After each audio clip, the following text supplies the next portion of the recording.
Hey everybody, it's crazy how something so simple as a bit of promotional material for a little JRPG can turn into yet another online mess, with another studio going down the road of demonizing their own fanbase. Today we're going to talk a little bit about what happened here with Square Enix's announcement of their Pride Month stream in October, featuring their game Little Goody Two Shoes.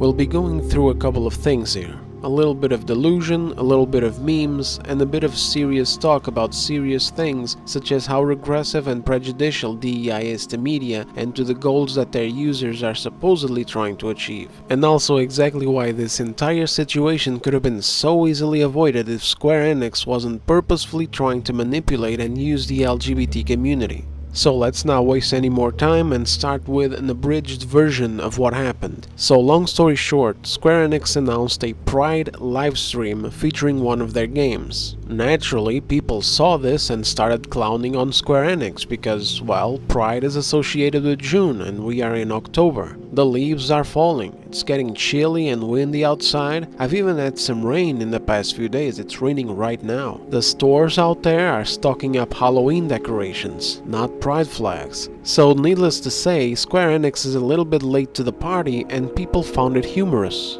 And of course, as usual, the reaction to that was overblown. The post was locked down, the studio went out of its way to make this into a divisive matter, calling people bigots and turning the entire thing into an us versus them type of situation, while also putting up a bit of what I like to call theater, making this look like some weird situation where people are literally fighting for their lives. I always find this crap so funny. It just shows how delusional and out of touch with the reality people can get on social media to think that this stupid little event and a few people making fun of it can even come close to an impactful issue. The truth is that Square Enix holding a Pride Month event in October is funny. People laughing at it is not vitriol or any other kind of fancy meaningless word. It's just funny. And it's funny because you can smell the disingenuous pandering and tokenization of LGBT people and LGBT matters coming from a mile away. And it's also funny because it seems that people still haven't learned their lesson that this stuff does not work. Not only does it not work in its supposed goal to support, normalize, and push for equality in LGBT terms, but it also doesn't work to sell your product. And as if that wasn't enough, it's also not genuine. And I wish that these super pro-LGBT people who are defending Square Enix would actually see that and stop running cover for a corporation that could give a damn about them. As soon as these ESG grants disappear, they would never even so much as feature a rainbow in their video games.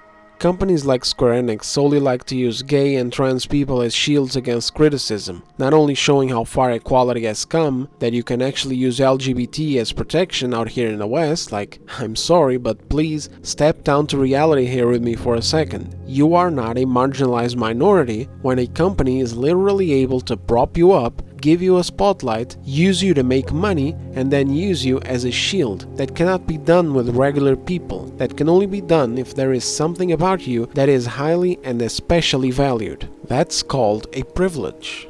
And this goes for all the other labels that DEI pushes and hides behind. It's one hell of a privilege to be able to shut down discourse around anything by just ascribing bigotry, hatred, vitriol, etc. to people making fun of a company for forgetting Pride Month is in June because they are using LGBT as a shield. Or for example, being unable to say that the Acolyte sucks because they use LGBT, feminism, and black people as shields. Or for example, being unable to criticize Dragon Age Veilguard's many questionable aspects because the director is trans, and the game self-describes itself as inclusive, even though in reality it is not inclusive at all. You can check out my video on it if you want to find out just how deep that rabbit hole goes. So on, so forth. We have loads of examples to pick and choose from where people are attacked just for criticizing a piece of media or a person or a situation. Square Enix obviously has the right to advertise their games any way that they want, but people also have the right to criticize them, call out their bullshit, or laugh at their obvious display of disingenuous pandering disguised as diversity, inclusion, representation, and normalization of LGBT people and LGBT matters. Because this is not equality in any way. You don't normalize something by pandering to it, spreading propaganda of it, and using it as a shield against criticism, as if criticism was not even allowed to be lobbed at it. You normalize something by not talking about it. You normalize homosexuality, for example, by treating it like heterosexuality. You treat it as a normal thing, which means a thing that absolutely can be criticized or joked about just like anyone else or anything else. That's the true essence of equality, having the right to exist, having the same rights as everyone else, not being discriminated against, but also being held accountable and being regarded just the same as anyone else, not by being infantilized and tokenized and forced onto society as part of a political movement, or being given special privileges or higher priorities than anyone else. Even in cases of actual homophobic people, your best shot is to talk calmly and reasonably with them. And if you can't change their minds, you'll have a far better chance of having them change their minds in the future by simply being exposed to it in a normal and natural way, rather than by demonizing them and trying to brute force LGBT content into everything that you can possibly insert it into so that they are swarmed by it. And don't even get me started on what some countries are doing with hiring nutcases as teachers and giving kids books that will do nothing but screw up their little heads with gender theory bullshit at such young ages. This sounds more like a hostile takeover than anything else, and when you're bringing children into it, that's how you end up radicalizing people. I have no idea who came up with this idea, but they are so f***ing stupid. You don't mess with people's kids.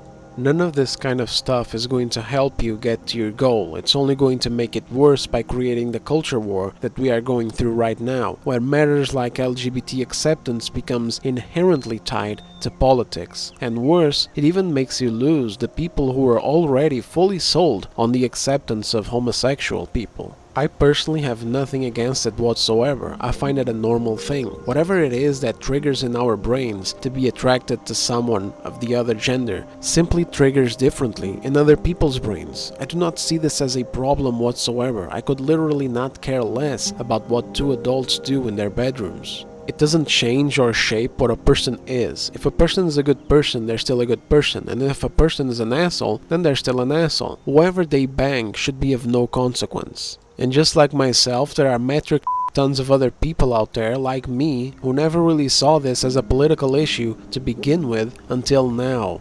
This even ends up damaging actual LGBT people who were just fine living their lives without having something as simple as their sexuality now be this entire label that throws them into an identity politics battleground that many of them never wanted to get into in the first place. You change people's minds and you normalize these things by appealing to their humanity and by trying to make them see reason and by letting these matters take their time, not by invading every single space with it, segregating people by groups and inciting fights by demonizing everyone who doesn't think the same way that you think. This is f***ing unhinged. The exact same thing goes for every single other aspect of DEI. By turning to entertainment media and other aspects of society, such as all of the things that DEI reaches into and corrupts, such as education, corporations, government, etc., DEI has made all of these matters political and divisive when they never really needed to be. Entertainment, such as movies, shows, and games, are meant to be entertaining, and that's it. DEI injections do not work to change people's minds, nor to normalize anything because it is an enforcement.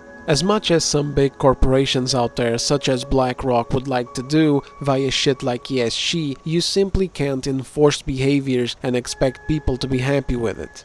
And DEI injections also obviously do not sell video games or make healthy studios. Just look at Ubisoft. They're crashing and burning right now, partly because they fostered an environment for DEI worshipping freaks to virtue signal instead of an environment for creative and talented minds to develop good games. You can check out my video on them if you haven't yet. I have a shorter version and a longer version.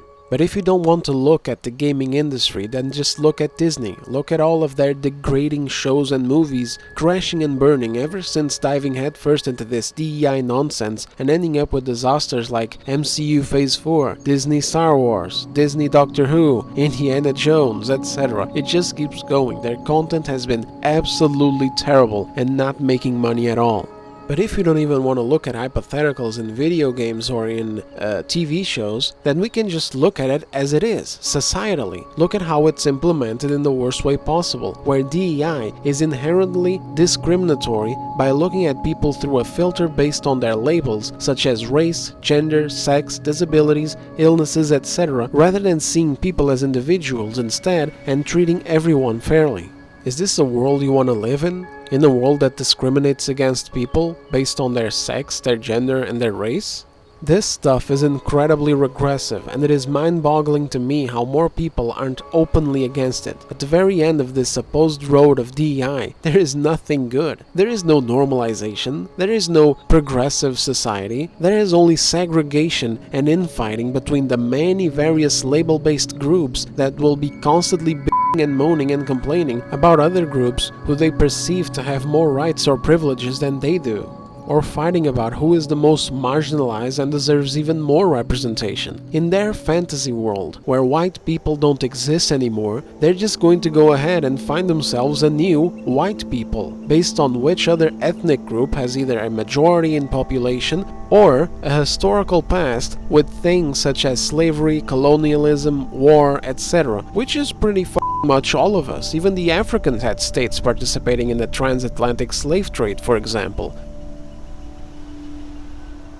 Basically, there is no end of the road for DEI. There is only more and more DEI. You will never get anywhere positive with a discriminative system, and you will never be able to balance out everything. This is the world that we live in. You want nice things, supermarkets stocked with all the goods you'll ever need, people working as electricians, plumbers, builders, engineers, etc. to establish and maintain all of the infrastructure that is necessary to keep our civilization going, forces of authority managing crime, commerce, justice, etc. to keep our civilization civil, internet, Twitter, and TikTok to give you a place to go and bitch and moan about, then you have to come to terms with the fact that there will always be hierarchies, and that those hierarchies need to be running based on competence and not based on superficial bullshit.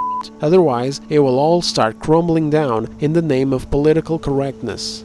DEI is not the way forward. It's not going to bring peace and community. It will not right any wrongs, and it will not usher in a better future. The only effect it has, so far, has been nothing but destabilization in our society, with an increase in animosity between different groups of people when it was actually progressing positively a few decades ago, and the rapid degradation of entertainment media, with titans like Disney losing a shit ton of money and recognition by diving headfirst into DEI, and the games industry following suit despite having a clear view of where it leads.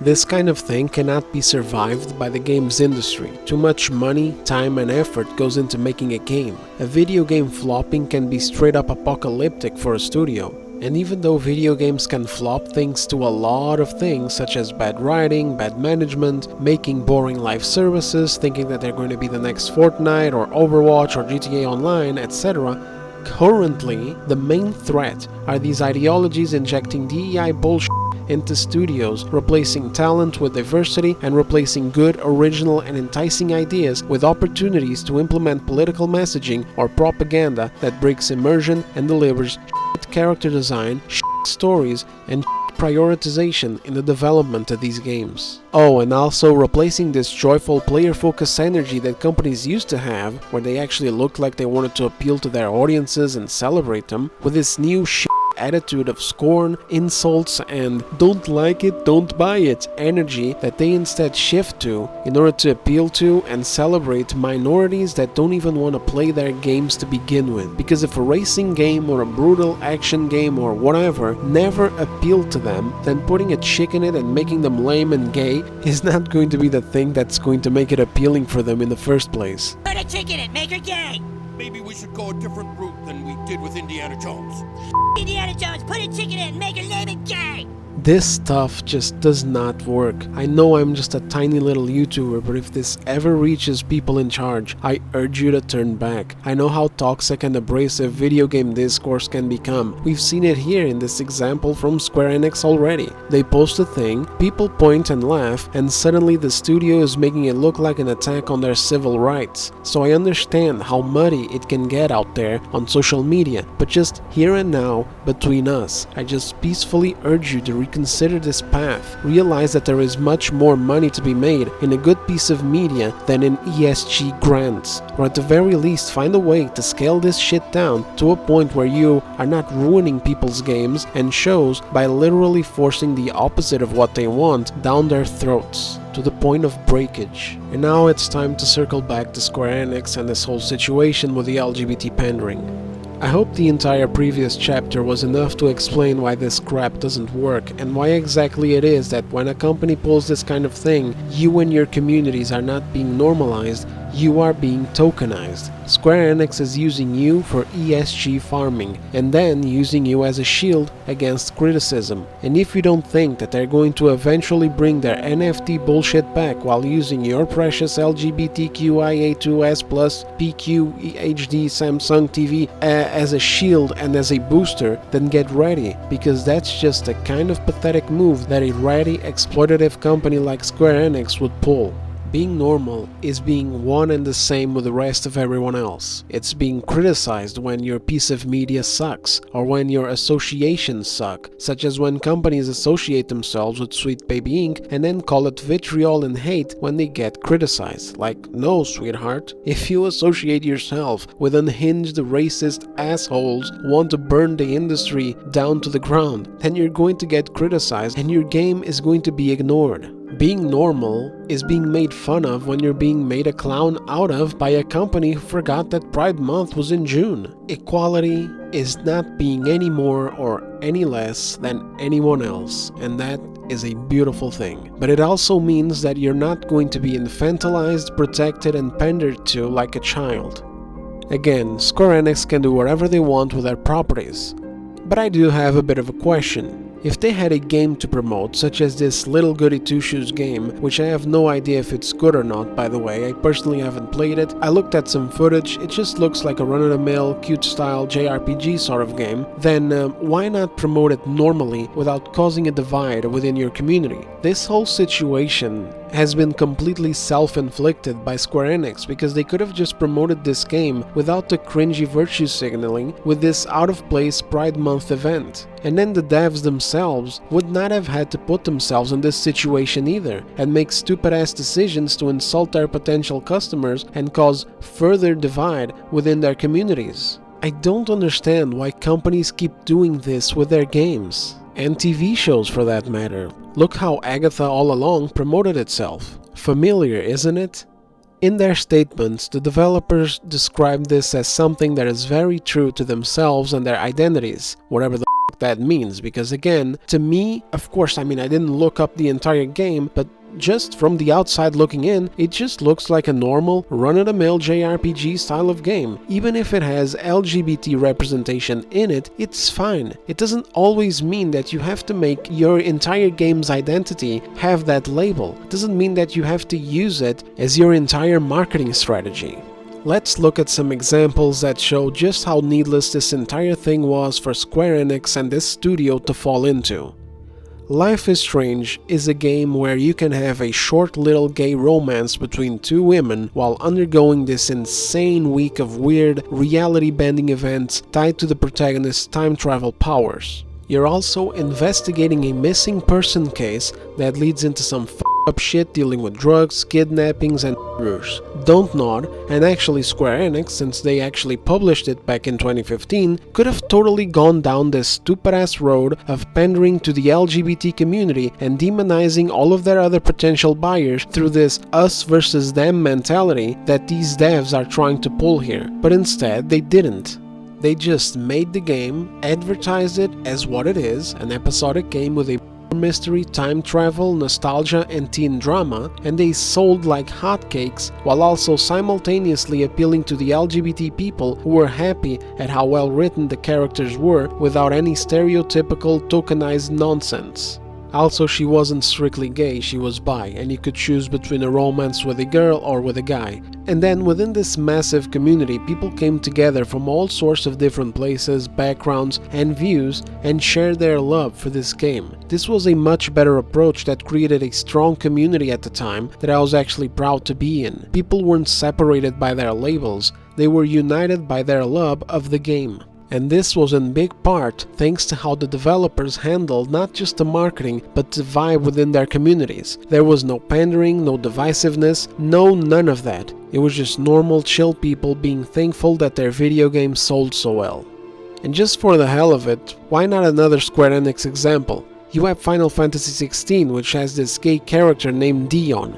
Dion is a fucking Chad in this game. This dude is the dominant of Bahamut. He is a very central character, not just as one of the dominants, but also as the prince of the Sambrak Empire, which is shit. Actually, you know what, I'm not going to spoil this. The game is just relatively recent. I highly recommend it if you like a good story and you enjoy JRPGs. The point is that Dion is a very central character to the overall story's conflict and becomes a very important ally who I love to see the character arc of. And he happens to be gay. It's in 1 or 2 scenes, it was handled perfectly, he's not tokenized, he's not slapped in there for virtue signaling or propaganda, he's just a normal character. And in the promotional material for the game, there was no pandering included either. All the trailers and all of the discourse was simply about the story and the gameplay, proving once again that your best way to sell your game to as wide an audience as possible and simultaneously your best shot at normalizing certain things such as LGBT people or other matters is through normalcy. It's not through disingenuous pandering, it's not through harmful divisive labeling, it's not through making things an us versus them situation, and it's not through brute forcing propaganda messaging into people's content. Which I'm not saying the game is doing, by the way. Like I said, I haven't played Goody Two Shoes, and it looks like a normal JRPG.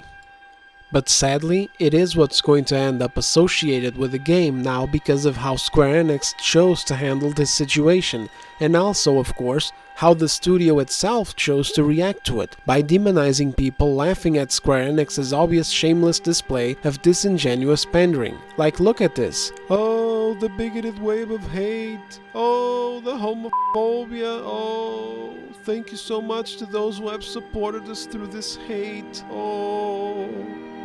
Like, please calm down, please relax, take a breather. Your boss, Johnny Square Enix, got clowned on for using you, your video game, and the LGBT community to pander to Daddy BlackRock and get some ESG credits to help funding their next game. Deep within 2024, the year where people have finally gotten fed up with being presented with more DEI propaganda than actually good media. That's it, that's what happened here. You're good, you're safe, there's no hate, okay? People have just grown very tired and suspicious of this kind of behavior, equating to more DEI forcefulness and more bad video games or media in general. This is precisely what happened with Ghost of Yotai's announcement. There isn't a raging wave of sexists and homophobes who spent the entirety of the last decades asleep and only suddenly woke up now to, oh, attack, oh, you and your content. This has been a slowly rising issue, testing people's patience and tolerance. And with Ghost of Yotai, for example, people were bothered because of the switch from Jin to Atsu being so sudden, and together with the fact that the actress is a far-left nutcase, plus the fact that Sony is still actively working with Sweet Baby Inc., it all just ends up following a certain concerning pattern of behavior. So naturally, people become concerned that yet another piece of beloved media has fallen to the same bullshit that has ruined and continues to ruin entertainment. This is not what real hate looks like. Real hate does not concern itself with TV shows and video games. That's it from me on this topic though. Thanks for watching, and as usual, leave me a like if you liked the video, subscribe if you haven't yet, and pop by the comments if you have any thoughts. I'll be hanging out down there. Have a good day and see you on the next one.